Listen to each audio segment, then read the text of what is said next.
आपको अपनी उस साजिश का शिकार बनाने के लिए निरंतर कार्य कर रही है। वह आपको हर रोज नई नई बहाने बनाकर अपना शिकार बनाने की कोशिश करती रहती है। मेरे बच्चे, आप अपने जीवन में उस महिला से सावधान हो जाओ। वह उस महिला को पहचानने की अंत कोशिश करो। मैं आपको हर पल, हर समय एक नया संकेत उस महिला के लिए देता व प्रदान करता रहूंगा। आप किसकी जरा भी चिंता मत करो। मेरे प्रिय बच्चे, आपके साथ सबके सामने एकदम अच्छा व्यवहार करती हैं। वह इसलिए क्योंकि वह आप ही के परिवार का एक हिस्सा है। इसके कारण एक बंधन में बंधी हुई है, इसलिए वह कभी भी खुलकर आपके सामने नहीं आना चाहती। उसकी यही एक मजबूरी है, जिसके चलते वह अपना असली चेहरा आपको दिखाने में असमर्थ है।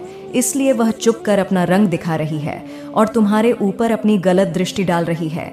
मेरे बच्चे, उसके गलत दृष्टिकोण की वजह से कुछ दिनों से आपको अपने कार्य में भी उन्नति में वृद्धि नहीं मिल रही है।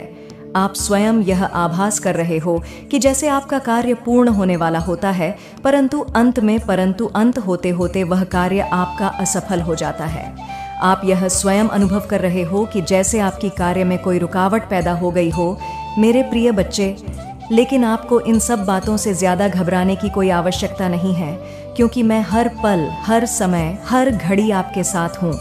मैं एक साया बनकर तुम्हारे साथ चल रहा हूँ। इसीलिए मेरे प्रिय बच्चे, आपको उसके द्वारा किए गए इन नकारात्मक कार्यों को ज्यादा गंभीर नहीं लेना है।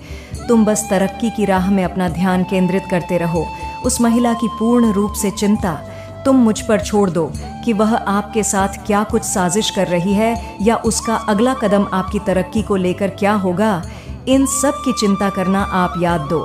मेरे प्रिय बच्चे, मैं अपने भक्तों के ऊपर एक विशेष प्रकार की कृपा दृष्टि बनाए रखता हूँ और उस कृपा दृष्टि के चलते कोई भी आपका बाल भी बांका नहीं कर सकता।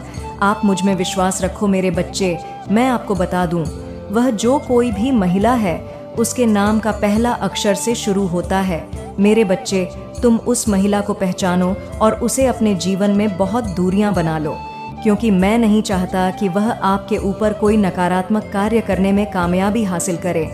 बाकी सब कुछ तुम मुझ पर छोड़ दो, मैं आपके साथ हूँ। मेरे बच्चे एक बहुत ही रोचक हैं, जा रहे हैं, आधा अधूरा ना छोड़े, नहीं तो बहुत बड़ा पाप लग जाएगा। तो इसे पूरा ज़रूर सुने और पसंद आए तो अपने दोस्तों को भी शेयर कर देना मत। से अवतार भगवान विष्णु के प्रथम अवतार हैं। मछली के रूप में अवतार लेकर भगवान विष्णु ने एक आर्ष को सब प्रकार के जीव जंतु एकत्रित करने के लिए कहा और पश्चात जब तर्पण के लिए अंजलि में जल लिया तो अंजलि में जल के साथ एक छोटी सी मछली भी आ गई। सत्यव्रत ने मछली को नदी के जल में छोड़ दिया। मछली बोली, राजन, जल के बड़े बड़े जीव छोटे छोटे जीवों को मारकर खा जाते हैं। अवश्य कोई बड़ा जीव मुझे भी मारकर खा जाएगा। कृपा करके मेरे प्राणों की रक्षा कीजिए। सत्यव्रत के हृदय में दया उत्पन्न हो उठी। उसने मछली को जल से भरे हुए अपने कमंडल में डाल लिया। तभी एक आश्चर्यजनक घटना घटी। एक रात में मछली का शरीर इतना बढ़ गया कि कमंडल उसके रहने के लिए छोटा पड़ने लगा। दूसरे दिन मछली सत्यव्रत से बोली, राजन, मेरे रहने के लिए कोई दूसरा स्थान ढूंढिए, क्योंकि मेरा शरीर बढ़ गया है। मुझे घूमने फिरने में बड़ा कष्ट होता है। सत्यव्रत ने मछली को कमंडल से निकालकर पानी से भरे हुए मटके में रख दिया। यहाँ भी मछली का शरीर रात भर में ही मटके में इतना बढ़ गया कि मटका भी उसके रहने के लिए छोटा पड़ गया। दूसरे दिन मछली पुनः सत्यव्रत से बोली, राजन, मेरे रहने के लिए कहीं और प्रबंध कीजिए, क्योंकि मटका भी मेरे रहने के लिए छोटा पड़ रहा है। तब सत्यव्रत ने मछली को निकालकर एक सरोवर में डाल किया, किंतु सरोवर भी मछली के लिए छोटा पड़ गया। इसके बाद ऐस्ती ने मछली को नदी में और फिर उसके बाद समुद्र में डाल दिया।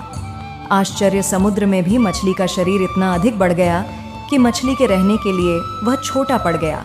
अतः मछली पुनः सत्यव्रत से बोली, राजन, यह समुद्र भी मेरे रहने के लिए उपयुक्त नहीं है।